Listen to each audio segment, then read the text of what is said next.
Hello and welcome to another update on Ethereum. We are here on the daily time frame, and this video is part of the series where I cover the charts with a little bit more educational commentary. You will find a separate playlist for this video series on the channel as well.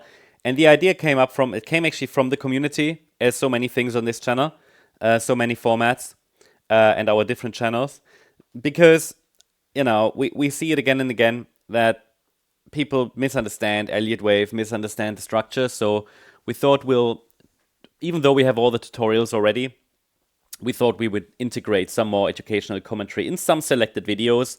And then those who want to learn a little bit more can go to that playlist and understand the structures a little better. That keeps these charts or videos from being outdated because the focus here is on the educational commentary. Obviously, you can also get the chart analysis with it, but ideas of learning as we go. We can't do that in every video because it would be very boring for those who know a little bit more already and are a little bit more advanced, but this is really to get everybody on the same page and build your knowledge in Elliott wave. Okay, let's start here on the daily time frame. And this is the Ethereum daily chart. We look at it regularly.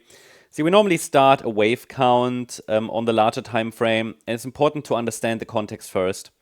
Now, an Elliott wave count is really only giving us an idea of what the trend is doing. So it's about understanding what's the trend doing on the larger time frame, and then we zoom in and take a look at the smaller time frames. And you have to start the wave count at the all-time low or at the all-time low after the startup candle in crypto, because you can really not know is there any suitable price data here, and you don't even know what the wave count is of this move up. So I tend to start my wave counts at the all-time low after the startup candle in crypto. There are some exceptions. I don't want to go into that too much now, but you see we have a nice 5-wave move up in the beginning after the 2015 low, labeled wave 1. We have a wave 2. This is clearly the third wave, the fourth wave. Yeah, and by the way, waves 2 and 4 are corrective pullbacks. The waves 1 and 3 are the trending movements. They show us where the trend is going, which is up, because the subwave structure of these is 5 waves. Yeah, it's very easy to see. It's a 5-wave move. 1, 2, 3, 4, 5. Sometimes people ask, what's that 5-wave concept about? Well, it's about understanding what the trend is doing, and it's clearly up. 5 waves into the trend direction. That basically tells us what the trend is doing. So it's important to understand when we have 5 waves into the trend direction, that's typically waves 1, 3, and then also 5, which we're still working on. And the pullbacks, the corrective pullbacks, are 3-wave movements. You see the difference. I mean, this is not a 5-wave move down, it's 3. Yeah, so it's correcting the uptrend. So it's a good sign that this is a correct wave count, wave 3, wave 4, and then obviously the 5th wave is also a 5-wave move. And I'm not denying that there could be alternative interpretations here. Absolutely. Some people even call this the top of the 5th wave. I don't, because it's not clearly complete in my view. We do have also in the 5th wave then a wave 1, a wave 2, a wave 3. You don't have a wave 4 and 5 in there. That's the problem. You don't, okay? Some people might say this is the 4 and this is the 5, but those are the people who just place the labels randomly and try to fit their bias, because you don't have a healthy 4th wave there. This is the healthy 4th wave. It's a 3-wave move down that kind of aligns with proportions of the wave 2. And often in crypto, the 4th wave is quite extended, can even be longer than the wave 2. It just shouldn't break below the 50% retracement. Let's see if it did that. No, it actually reacted too, and that's another sign why this wave count is likely the one, because it reacted to the 38.2 retracement. That is, quick educational bonus moment here, typically the ideal target for a 4th wave. So up here, we haven't even reached the 38.2 retracement. So yeah, this is probably the wave count. The problem is, though, that everything after that 2022 low is really, really messy. So you see the structure has completely changed. This is a 3rd wave. Okay, in a 5th wave, but it's a 3rd wave. This year was a 3rd wave. Quite an aggressive uptrend. But guess where we are now? We are in the 5th wave of the 5th wave.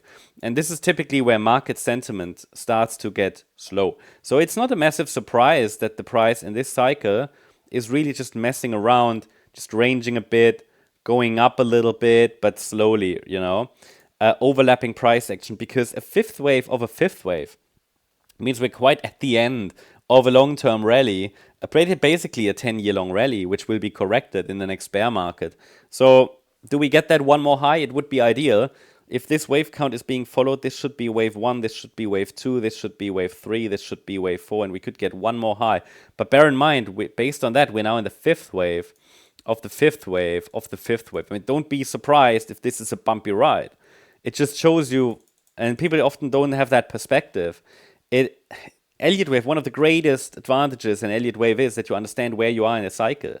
I mean, if you have an asset like that, which is like really in the last, I mean, we talk about maybe the last, I don't know, few percent of a move that started in 2015. Do you really want to be heavily involved? I don't know. I mean, it's up to you, right? But while I still expect further upside, this was the time to be in Ethereum in a third wave. And Elliott wave told us that. A third of a third. Like the main element of the third wave. Even the third wave in the fifth wave, fair enough. But the fifth of the fifth, just be careful.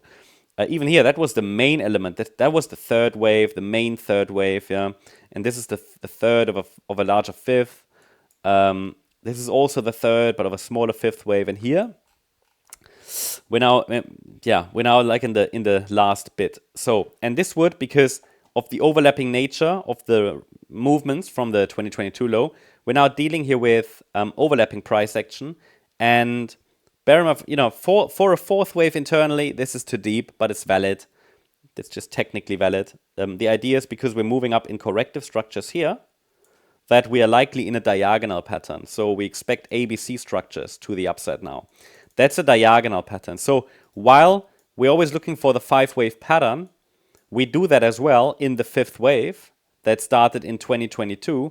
But the microstructure of this move up tells me we're likely in a diagonal pattern. And these are structures you can't really trust. And you get very deep pullbacks along the way. It's a bumpy ride and so much more, and it's just difficult to trade. But as long as pullbacks remain corrective and we're holding above the 2022 November low at $1,060, the focus could be on higher prices. 1, 2, 3. It's just not a very trustworthy structure. And then if we really are in an internal fifth wave, it would unfold as an ABC structure because it's a diagonal. That's how they are configured. Now that's how they are built, based on corrective subwave structures. And the micro support here for this internal B wave is at $1,618, as mentioned very often in previous videos. So on the shorter time frame, as long as we're holding that, focus could be on higher prices towards this blue zone. We can refine those targets further as we go along, but for now this would be the next target zone. Looking at the shorter time frame then, this doesn't really reveal anything new if you followed previous updates, but we talked about this range already back in May. We're dealing just with a sideways range. And the market, I mean, you see everything what I just showed you, just zoomed in now. You see that we are likely here either in a B wave already. I mean, maybe we get an extension of the A wave, but currently we could assume that the A wave topped. That's the 5-wave rally from the April low. But it's just difficult to read price action because we're dealing with a range. So typically in a range, a lot of people lose money. The focus should rather be on capital preservation, not heavy trading. The move down here could be, this could have been a fourth wave, like a triangle maybe. And then fifth wave up. And then we're now in the completed that A wave here. And then an A wave down, a B wave up, and now the C wave down. So a 3-wave move down, again in a corrective pullback. Again, I showed you that support area on the larger time frame. It might be tested. We don't have to test it with a long sideways consolidation like this. Sometimes these B waves complete as just sideways consolidations. But we haven't seen any impulsive rally from any low. Therefore, I have no evidence that a low is in. And therefore, I either expect further sideways consolidation for now until I see a first 5-wave rally, or even a little further downside and maybe even a test of that support area. It's possible that yesterday a B wave topped here with a 3-wave move up. It's not 5 waves.